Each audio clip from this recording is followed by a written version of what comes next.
여러분 안녕하십니까? 이해하기 쉽게 법률 상식을 전해드리는 택수의 투시경 이택수입니다. 이번 시간에는 취득 시효가 완성이 되었는데 해당 토지의 등기가 원인 무효라면 시효 취득 못하나?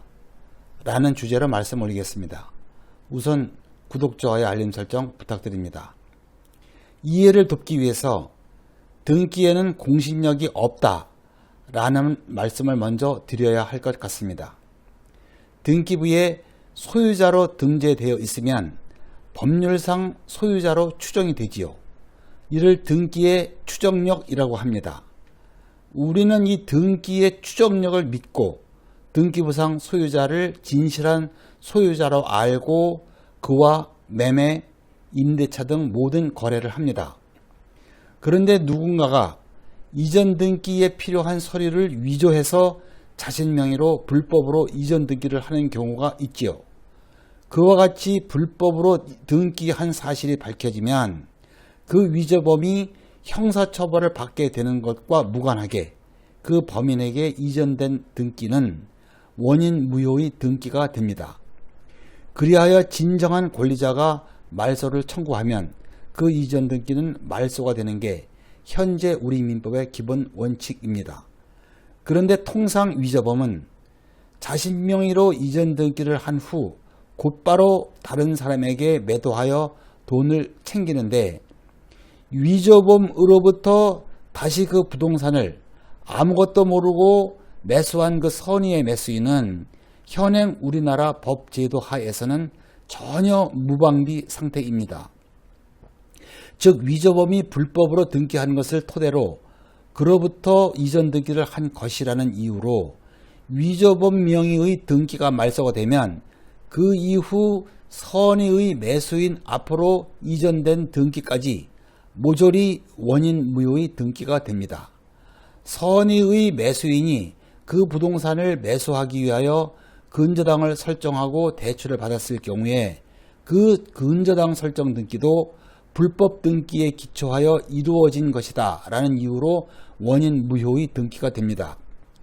나아가 이 선의의 매수인으로부터 또다시 그 부동산을 매수한 또 다른 선의의 매수인이 있을 경우에 그 매수인의 이전 등기도 역시 앞에 등기가 불법 등기라는 이유로 원인 무효의 등기가 돼서 말소될 운명에 처하게 됩니다.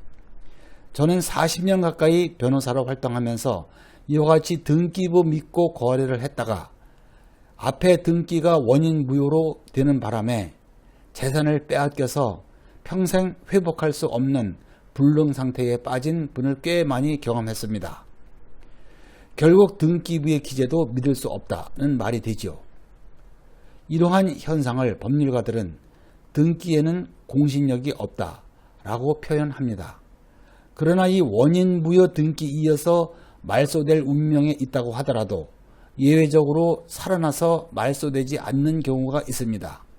예를 들어서 앞에서 본 그 서류 위조범이 원 소유자와 합의를 해서 원 소유자가 그 소유권을 그 위조범에게 완전히 넘기기로 한 경우입니다. 원칙대로라면 위조범에게 이전된 그 등기는 원인 무효이니까 일단 말소가 되고 추후 이루어진 합의에 기하여 새로이 이전 등기를 하는 게 원칙이지만은 이 경우 이 복잡한 절차를 거치지 않고 서류를 위조하여 넘긴 처음의 이전 등기를 그대로 유효하다고 보는 것이 현재 대법원의 입장입니다. 그렇게 되면 원인 무효 등기 및 이에 터잡아 이루어진 모든 등기가 말소될 위기에 있다가 전체가 고스란히 되살아납니다. 원인 무효 등기가 이와 같이 살아나는 근거를 법조계에서는 실체 관계에 부합하기 때문이라고 설명합니다. 즉 서류 위조범의 등기가 원인 무효이지만 위조범이 합의를 함으로써 소유권을 확보했기 때문에 그 위조범의 등기가 실체 관계에 부합한다는 말입니다. 본론으로 돌아와서 취득 시효 완성의 효과는 시효 완성 당시의 소유자를 상대로 주장하여야 합니다. 그런데 시효 완성 당시의 등기부상 소유권 등기가 원인 무효인 사실이 밝혀졌다면 그는 등기부상의 소유자일 뿐 진정한 소유자는 아닙니다. 그렇기 때문에 그 등기부상 소유자를 상대로 승소 판결을 받더라도 소용이 없습니다. 이에 대한 설명은 대법원 판례를 인용하는 것으로 대신 하겠습니다. 대법원 2002-43417 판결입니다.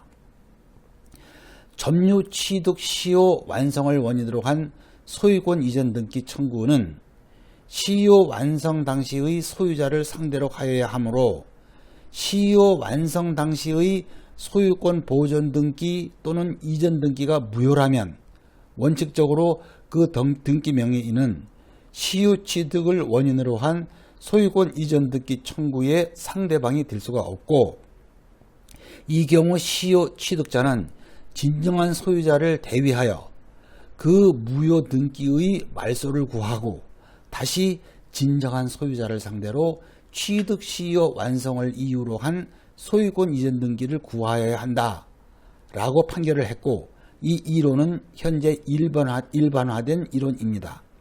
쉽게 설명드리자면 서류 위조범이 이전 등기를 하기 이전의 진정한 소유자를 상대로 취득 시효 완성을 원인으로 한 소유권 이전 등기를 청구해서 그 승소 판결을 받아야 합니다. 그와 동시에 진정한 소유자는 위조범을 상대로 위조범 명의의 이전 등기를 말소하라고 청구할 수가 있는데, 그 진정한 소유자가 청구할 수 있는 그 말소 청구권을 시효 취득자가 진정한 소유자를 대위하여, 이 대신하여라는 말과 유사한 개념입니다. 이 대위하여 청구를 해서 승소 판결을 받으면 된다는 것입니다. 그러면 나아가서 시효 취득자가 시효 취득을 원인으로 이전 등기까지 했는데, 이전 등기 당시까지는 몰랐다가 그 후에 직전 혹은 그 이전의 등기가 원인 무효임이 밝혀졌을 때는 어찌 되는가입니다. 일반 논리대로라면 원인 무효 등기에 터잡은 모든 등기는 원인 무효로 말소되어야 하니까 시효 취득자의 이전 등기도 말소되어야 하는 게 맞겠지요. 그러나 그렇지 않습니다. 이 경우 시효 취득자가 20년 점유하여 점유 취득 시효가 완성된 사실이 인정이 되었다면 그 효과는 진정한 소유자에게도 효력이 있기 때문에 어차피 시효 취득자의 이전 등기는 실체 관계에 부합합니다. 실체 관계에 부합하는 등기는 말소되지 않습니다. 그렇기 때문에 재판 실무에서 시효 취득을 원인으로 이전 등기가 된 경우에는 원인 무효 등기의 말소가 차단됩니다. 시효 취득자의 이전 등기가 말소되지 말아야 하기 때문에 그 이전의 원인 무효 등기까지도 말소되지 않고 그대로 원인 무효 상태로 등기부에 남아 있게 됩니다. 이 문제는 제가 원인 무효 등기라도 말소되지 않는 경우 라는 제목의 동영상 등 여러 곳에서 강조한 것이 있으니 참고하시기 바랍니다. 끝까지 시청해 주셔서 감사드리고요. 다음도 유익한 주제로 뵙겠습니다.